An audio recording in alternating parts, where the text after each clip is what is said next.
हिंदी साहित्य में आज सुनिए सुभाष नीरव की लिखी हुई कहानी इतने बुरे दिन। सुभाष नीरव जी एक हिंदी कथाकार, कवि, लेखक और अनुवादक हैं। प्रस्तुत है उनकी कहानी मेरी जुबानी। मैं हूँ सीमा सिंह।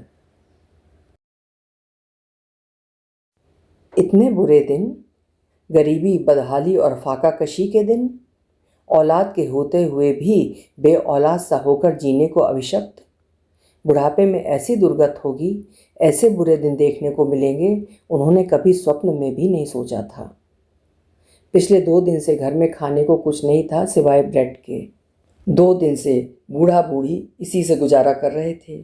कल रात जब ब्रेड के 4 पीस बूढ़े ने बचा कर रखे थे तो उसके सामने ये प्रश्न फन फैलाकर खड़ा हो गया था कि इनके ख़त्म होते ही क्या होगा।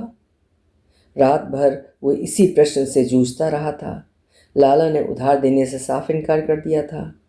पिछले कई दिनों से बूढ़ा काम की तलाश में मारा मारा घूम रहा था, पर चाह कर भी 4 पैसे कमाने का हीला नहीं ढूंढ पाया था। जब इस देश में नौजवान रोजगार के लिए मारे मारे घूम रहे हों तो भला बूढ़ों को कौन पूछेगा। अपनी इसी लाचारी और भुखमरी से तंग और परेशान होकर कल रात बूढ़े ने एक फैसला लिया था, घिनौना और कटु फैसला। उसकी आत्मा इस फैसले से खुश नहीं थी, लेकिन वो क्या करता। सब रास्ते बंद पाकर एक यही रास्ता उसने खोज निकाला था जो उससे मुक्ति का द्वार प्रतीत होता था। अपने इस फैसले को उसने पत्नी से छुपा कर रखा। सुबह 2 पीस पानी में भिगोकर बूढ़े ने अपनी बूढ़ी पत्नी, जो हर समय बिस्तर पर पड़ी रहती थी, को स्वयं अपने हाथों से खिलाए थे और शेष बचे 2 पीस उसने शाम के लिए संभाल कर रख दिए थे, ऐसी जगह जहाँ वे चूहों के आक्रमण से बचे रह सकें। बूढ़ी की आंखें मुंदी थीं, शायद वो सो रही थी। बूढ़े ने स्वयं को घर से बाहर निकलने के लिए तैयार किया। उसने पानी का जग और गिलास बूढ़ी के सिरहाने रखा, पाँव में हवाई चप्पल पहनी और सोटी उठा दरवाजे को हल्का सा भिड़ाकर घर से बाहर हो गया। बूढ़े ने जो सोच रखा था उसे वो अपने इलाके में नहीं करना चाहता था। वहाँ अधिकांश लोग उसे जानते थे। परिचित लोगों के बीच वो ऐसा कैसे कर सकता है? उससे होगा भी नहीं। अपनी सोच को अंजाम देने के लिए उसने दूसरा इलाका चुना। इसके लिए उसे काफ़ी चलना पड़ा था, जिसके कारण पैरों में दर्द होने लगा था और सांसें फूलने लगी थीं। लेकिन उसने हिम्मत नहीं हारी और चलता रहा। चलना शब्द शायद उपयुक्त नहीं है। वो चल नहीं, घिसट रहा था सोटी के सहारे। बाएं पैर की चप्पल तकलीफ दे रही थी। उसमें पैर ठीक से नहीं फंसता था, लेकिन बार बार रबड़ के निकल जाने से तो ठीक है, बूढ़े ने मन ही मन सोचा। दरअसल पुरानी और घिसी होने के कारण बाएं पैर की चप्पल का अगला छेद चौड़ा हो गया था। 2 कदम चलने पर ही रबड़ निकल जाती थी। कल ही उसने इसे अपने ढंग से ठीक किया था। उसने कहीं से पतली लंबी कील ढूंढ निकाली थी। कील को बार बार निकलने वाले रबड़ के सिरे के आर पार निकालकर इस प्रकार फिट किया कि रबड़ का निकलना बंद हो जाए। अपने इस काम में वो सफल भी रहा था। रबड़ अब निकलती ना थी, किंतु चप्पल में पैर फंसाने में थोड़ा दिक्कत होती थी। अब वो जहाँ खड़ा था वो एक व्यस्त चौराहा था। सड़क पर वाहन तेज गति से दौड़ रहे थे। सड़क पार करते इधर से उधर, उधर से इधर भागते लोगों की भीड़ थी। वो चौराहे के कोने में सड़क के नज़दीक खड़ा हो गया। उसे यहीं पर अपने लिए गए फैसले को अंजाम देना सुविधाजनक प्रतीत हुआ। उसने अपना ढीला चश्मा, जो बार बार नीचे सरक आता था, ठीक किया और सड़क पर देखा। वाहन मोड़ पर और तेज गति पकड़ लेते थे। उसने खुद को तैयार किया, सोटी को कसकर पकड़ा और आगे बढ़ा कि तभी उसके हाथ पैर कांपने लगे। नहीं नहीं, उससे नहीं होगा ये सब, वो ऐसा नहीं कर सकता। उसकी हिम्मत जवाब दे गई। वो पीछे हटकर खड़ा हो गया। उसके हृदय की धड़कनें बढ़ गई थीं। वो हाँफ रहा था। खड़ा खड़ा वो स्वयं पर खींचता रहा। वो जो सोचकर घर से निकला था वो उससे क्यों नहीं हो पाया। भूखों मरने से तो अच्छा है वो अपने सोचे हुए काम को अंजाम दे। वो भी, लेकिन सचमुच उसकी हिम्मत जवाब दे गई। ऐसा काम उसने ज़िंदगी में कभी नहीं किया था। करना तो दूर, इस बारे में सोचा तक नहीं था। कभी नौबत ही नहीं आई थी। जीवन के आखिरी पड़ाव पर ऐसा करना शायद किस्मत में लिखा था। सामान्य होने में बूढ़े को कुछ समय लगा। उसने चेहरे पर कई दिनों से बढ़ी खुरदुरी दाढ़ी पर हाथ फेरा, इधर उधर देखा और बुदबुदाया, नहीं, ये जगह ठीक नहीं है। वो फिर घसटने लगा। तेज़ धूप और गर्मी में वो पसीना पसीना हो उठा था। हलक सूख गया था और प्यास तेज हो उठी थी। प्यास ही क्यों, भूख भी सिर उठा रही थी।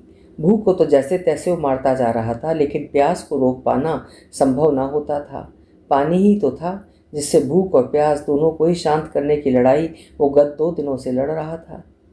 उसने इधर उधर नल की तलाश में दृष्टि घुमाई। कहीं आसपास नल नहीं दिखाई दिया। सड़क के पार पानी की रेहड़ी वाला खड़ा था, लेकिन उसे देखकर भी बूढ़े ने अनदेखा कर दिया। हाँफता घिसटता हुआ वो अब स्थानीय बस अड्डे पर आ पहुंचा था, जहां बहुत भीड़ थी। जाने कहाँ से लोग आ रहे थे, जाने कहाँ को जा रहे थे।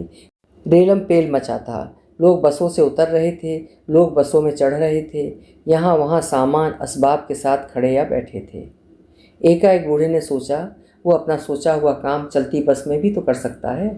चलती बस में से उसने देखा, बाहर जाने वाले गेट पर कई बसें चलने को तैयार थीं, सवारियों से ठसाठस भरी। कई लोग खिड़की पर भी लटके हुए थे। वो धीमे धीमे कदमों से उधर बढ़ा और सबसे अगली बस की खिड़की के पास जा खड़ा हुआ। बस चलने ही वाली थी। उसने अपने आप को तैयार किया।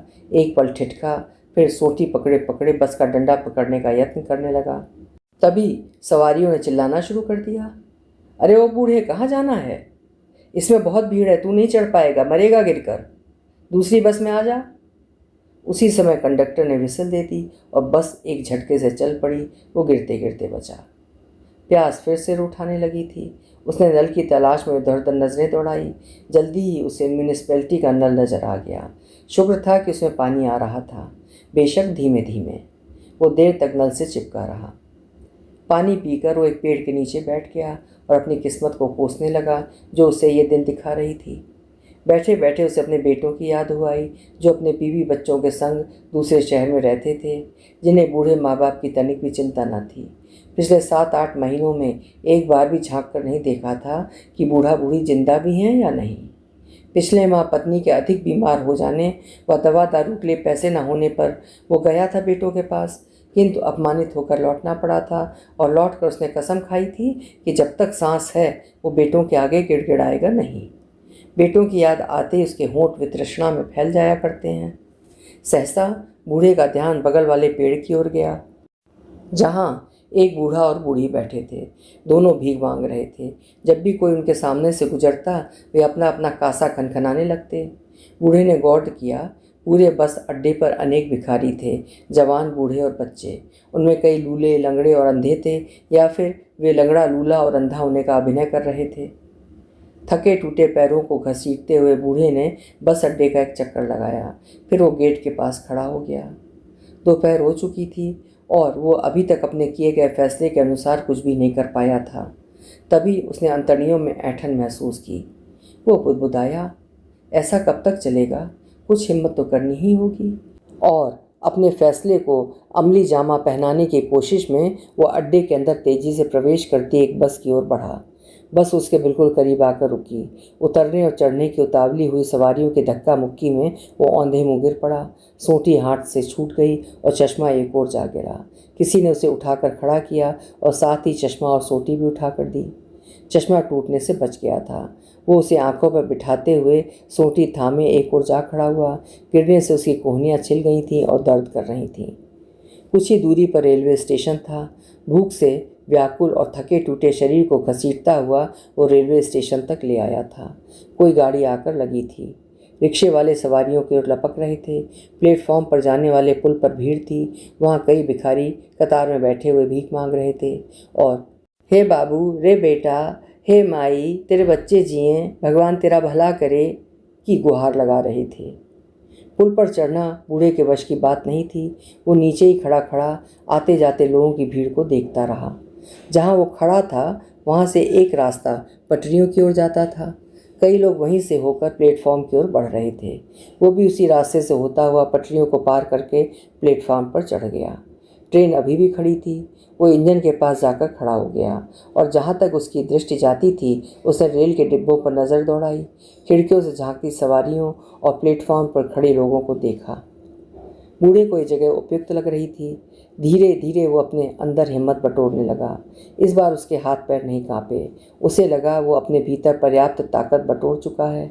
अब उसे आगे बढ़कर तभी एक तेज सीटी की आवाज़ के साथ इंजन ने खिसकना प्रारंभ कर दिया। धीरे धीरे रेल गति पकड़ती गई और एक के बाद एक डिब्बा उसके आगे से गुजरता चला गया। वो कुछ ना कर पाया। जहाँ खड़ा था वहीं खड़ा रह गया, मानो उसके पैर धरती से चिपक गए हों। प्लेटफॉर्म पर अब इक्का दुक्का लोग रह गए थे। वो फिर असफल रहा था। घोर निराशा और हताशा के चिन्ह उसके चेहरे पर स्पष्ट देखे जा सकते थे। शाम होने को थी। उसे बूढ़ी बीमार पत्नी का ख्याल हो आया। मायूस सा वो घर की ओर लौट पड़ा। दिन भर चलने और खड़ा रहने के कारण उसके पैर सूज गए थे और टांगें दुखने लगी थीं। जैसे ही वो घर में घुसा, एक चूहा तेजी से बाहर की ओर भागा। उसे यूं बाहर भागते देख बूढ़ा बुदबुदाया, तुम भी घर छोड़कर भाग रहे हो? जाओ, यहाँ है ही क्या जो तुम रहना पसंद करोगे? सहसा उसे छिपा कर रखी ब्रेड का ख्याल हो आया। कहीं इसने? बूढ़े ने लपक कर वहाँ हाथ मारा जहाँ उसने ब्रेड के 2 सूखे पीस छुपा कर रखे थे। पीस अपनी जगह सही सलामत थे।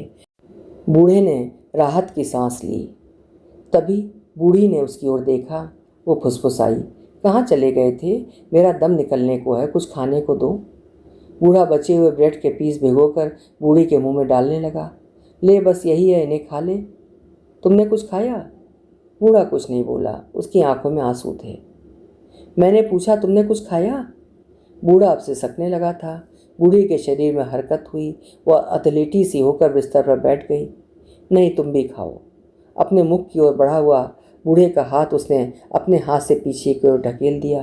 बूढ़े ने भीगी ब्रेड की बुरकी भरी और शेष बची ब्रेड बूढ़ी के मुख की ओर बढ़ा दी। तभी उसकी रुलाई फूट गई। मुझे ऐसा नहीं करना चाहिए था। इतनी मेहनत किसी और काम के लिए की होती तो शायद मैं कामयाब हो गया होता। मैंने एक गलत फैसला लेकर सारा दिन बर्बाद कर दिया। फैसला? कैसा फैसला?